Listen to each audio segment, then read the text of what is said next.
नमस्कार मित्रों, હું वैदेही पटेल, अश्वमेघ विद्यालय। बच्चों, आज हम इकाई 4 कर्मयोगी लाल बहादुर शास्त्री का पार्ट 2 में हम देखेंगे आज वीडियो में कि बापू से प्रभावित होकर ही सन 1921 में उन्होंने अपनी पढ़ाई छोड़ी थी। शास्त्री जी पर भारतीय चिंतकों डॉक्टर भगवान दास तथा बापू का कुछ ऐसा प्रभाव रहा कि वह जीवन पर उन्हीं आदर्शों पर चलते रहे तथा औरों को उसके लिए प्रेरित करते रहे। शास्त्री जी के संबंध में मुझे बाइबिल की वह उक्ति बिल्कुल सही जान पड़ती है कि विनम्र ही पृथ्वी के वारिस होंगे। शास्त्री जी ने हमारे देश के स्वतंत्रता संग्राम में तब प्रवेश किया था जब वे एक स्कूल में विद्यार्थी थे और उस समय उनकी उम्र 17 वर्ष की थी। गांधी जी के आह्वान पर वे स्कूल छोड़कर बाहर आ गए थे। इसके बाद काशी विद्यापीठ में उन्होंने अपनी शिक्षा पूरी की। उनका मन हमेशा देश की आज़ादी और सामाजिक कार्यों की ओर लगा रहा। परिणाम यह हुआ कि सन 1926 में वे लोक सेवा मंडल में शामिल हो गए, जिसके वे जीवन भर सदस्य रहे। इसमें शामिल होने के बाद से शास्त्री जी ने गांधी जी के विचारों के अनुरूप अछूत के काम में अपने आप को लगाया। यहाँ से शास्त्री जी के जीवन का एक नया अध्ययन प्रारंभ हो गया। सन 1930 में जब नमक कानून तोड़ो आंदोलन शुरू हुआ तो शास्त्री जी ने उसमें भाग लिया, जिसके परिणाम स्वरूप उन्हें जेल जाना पड़ा। यहाँ से शास्त्री जी की जेल यात्रा की जो शुरुआत हुई तो वह सन 1942 के भारत छोड़ो आंदोलन तक निरंतर चलती रही। इन 12 वर्षों के दौरान वे 7 बार जेल गए।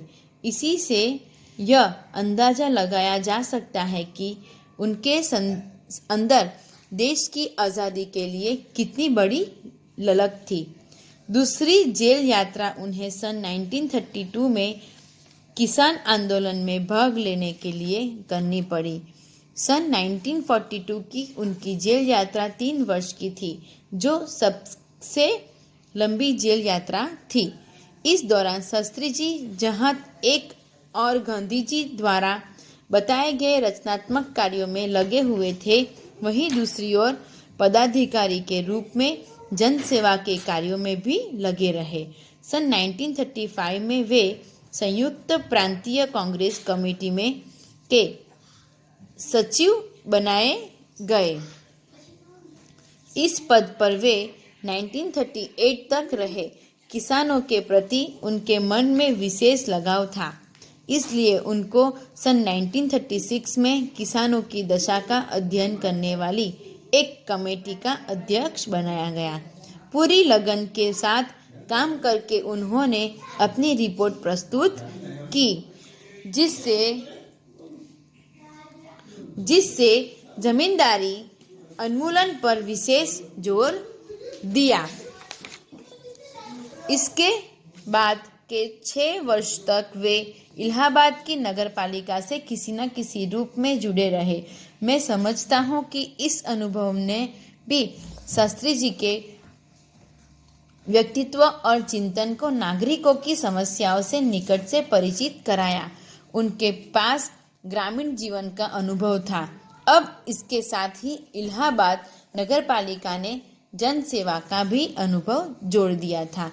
लोकतंत्र की इस आधारभूत इकाई में कार्य करने के कारण वह देश की छोटी छोटी समस्याओं अनेक निराकरण की व्यवहारिक प्रक्रिया से अच्छी तरह परिचित हो गए थे। कार्य के प्रति निष्ठा और मेहनत करने की अदम्य क्षमता के कारण सन 1937 में वे संयुक्त प्रांतीय व्यवस्थापिका सभा के लिए निर्वाचित हुए। सन 1937 में वे संयुक्त प्रांतीय व्यवस्थापिक सभा के लिए निर्वाचित हुए। सही मायने में यही से शास्त्री जी के संसदीय जीवन की शुरुआत हुई, जिसका समापन देश के प्रधानमंत्री तब तक पहुंचने में हुआ। शास्त्री जी को भारतीय राजनीति की इतनी सही और गहरी पकड़ थी कि श्रीमती इंदिरा गांधी ने उन्हें अपना राजनीतिक गुरु मानते हुए कहा था कि उन्हीं के मार्गदर्शन में मेरा राजनीतिक जीवन शुरू हुआ। देश की आज़ादी के बाद उत्तर प्रदेश तथा केंद्र सरकार में शास्त्री जी भिन्न भिन्न पदों पर रहे। उत्तर प्रदेश में उन्हें गृह मंत्री बनाया गया। बाद में पंडित नेहरू के अनुरोध पर वे केंद्र में आ गए। केंद्र में उन्होंने रेल और परिवहन, संचार, वाणिज्य, उद्योग और गृह जैसे महत्वपूर्ण मंत्रालयों में मंत्री पद संभाला। इन पदों पर रहते हुए शास्त्री जी ने अपनी जिस प्रशासन की दक्षता का प्रमाण दिया, वह हमारे देश के लिए एक उदाहरण है। अपने मंत्रालयों के कार्यों में उनका दृष्टिकोण अत्यंत व्यवहारिक तथा सभी प्रकार की औपचारिकताओं से परे होता था। वे अपने को कभी भी अपने पद के कारण ऊंचा नहीं मानते थे। उनकी बड़ी सीधी सी धारणा थी कि वे जनता के शासक नहीं बल्कि जनता के सेवक है। ऐसी भावना से कार्य करने के कारण उन्हें अपने मंत्रालय में तो लोकप्रियता मिली ही, साथ ही साथ सारे देश में भी लोकप्रियता मिली। इसी लोकप्रियता का परिणाम था कि पंडित नेहरू के निधन के बाद देश ने उन्हें प्रधानमंत्री के रूप में स्वीकार किया। देश के इस महत्वपूर्ण पद पर रहते हुए केवल 19 महीने के छोटे से समय में उन्होंने जितनी सफलताएं और लोकप्रियता प्राप्त की, वह एक उदाहरण है। शास्त्री जी के सामने अपना उद्देश्य बिल्कुल स्पष्ट था। उसमें किसी प्रकार का धुंधलापन या भटकाव नहीं था।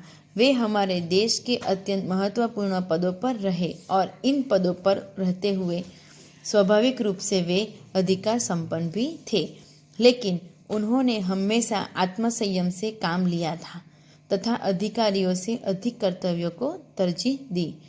शायद इसीलिए शास्त्री जी इतने अधिक लोकप्रिय भी हो सके। उन्होंने अलीगढ़ मुस्लिम विश्वविद्यालय के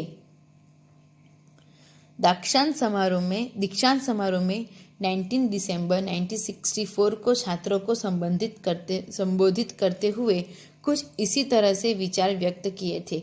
आपके भविष्य की मंजिल चाहे जो कुछ भी हो, आप में से प्रत्येक को यह सोचना चाहिए कि आप सबसे पहले देश के नागरिक हैं।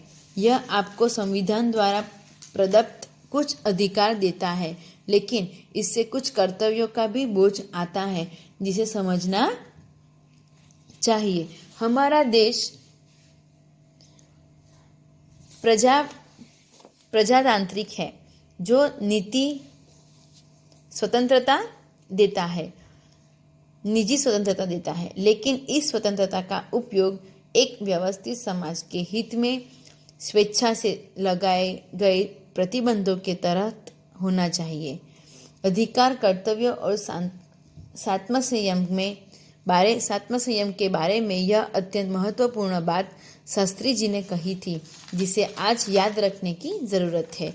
बच्चों, आपको अभ्यास जो है वो होमवर्क करना है।